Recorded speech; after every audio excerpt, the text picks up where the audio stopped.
బృందావనం ఇంకా బర్సానా అనేవి ప్రేమతో నిండినటువంటి ప్రదేశాలు.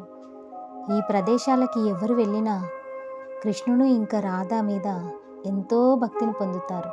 ఇదొక అద్భుతమైన కథ. రమ అనే అమ్మాయి కృష్ణుడు ఇంకా రాణికి అంకితమైనటువంటి భక్తురాలు. ఆమెకు వివాహమై చాలా రోజులయ్యింది. ఎంతో సంతోషంగా ఉంది. కానీ ఆమెకు పిల్లలు లేరు.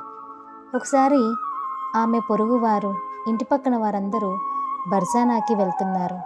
అక్కడ రాధాష్టమి పండుగ 8 రోజులు జరుగుతుంది. అప్పుడు రమ వాళ్ళ అత్తయ్య గారు అక్కడికి వెళ్ళమని చెప్పారు.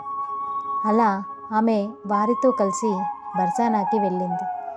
ఇంకా ఆమె ఒక నమ్మకం పెట్టుకునేది, రాధారాణి ఎవరిని ఖాళీ చేతులతో కూడా పంపదని అనుకునేది. బర్సానాకి వెళ్ళిన తర్వాత ఆమె స్నేహితులందరూ మెట్లెక్కుతున్నారు.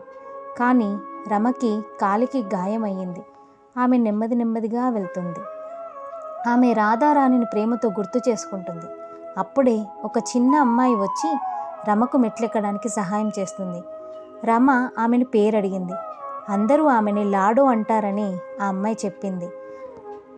ఆ తర్వాత రమను తన కోసం పైకి తీసుకెళ్ళేది. రోజు రమను తన కోసం ఏమైనా తీసుకురమ్మని అడిగేది. అప్పుడు రమ రోజు ఏదో ఒకటి బహుమతిగా తీసుకెళ్తూ ఉండేది. గాజులు, కాలిపట్టీలు, ఇలా ఏవేవో తీసుకెళ్తూ ఉండేది.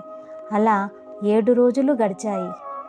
7వ రోజు రమ ఇంకొక మిత్రుణ్ణి కూడా పరిచయం చేసింది. ఆ మిత్రుడు కూడా బహుమతులు తీసుకురమ్మని చెప్పాడు. వాళ్ళిద్దరి కోసం మరుసటి రోజు బట్టలు కూడా తీసుకెళ్ళింది. ఆ తర్వాత రాధాష్టమి 8వ రోజుకు చేరుకుంది. రమ మెట్ల మీద లాడో కానీ ఆ తర్వాత తన మిత్రుణ్ణి కానీ చూడలేదు. లోపలికి వెళ్ళింది. లోపలికి వెళ్ళేసరికి రాధ మరియు రాణిని చూసింది. వారు రమ తెచ్చిన బట్టలే ధరించి ఉన్నారు. రమ తెచ్చిన ఆభరణాలే వేసుకుని ఉన్నారు. రమ చాలా ఆశ్చర్యపోయింది. ఆమె పూజారిని అడిగింది. కానీ పూజారి రాధారాణే స్వయంగా ఈ బట్టలను ధరించమని చెప్పారు అని చెప్పారు. రమ ఆనందంతో రాధే రాధే అని అరుస్తూ ఎంతగానో వెతికింది. అలా వెతుకుతూ 30 సంవత్సరాలు గడిచాయి. 30 సంవత్సరాల తర్వాత రమ వృద్ధురాలిగా మారిపోయింది. అప్పుడు లాడో మళ్ళీ వచ్చి రమను తీసుకొని వెళ్ళిపోయింది. తనలో ఐక్యం చేసుకుంది. బృందావనంలో ఇలాంటి భక్తుల యొక్క కథలు ఎన్నెన్నో ఉన్నాయి. ఏదైనా మన నమ్మకాన్ని బట్టే ఉంటుంది.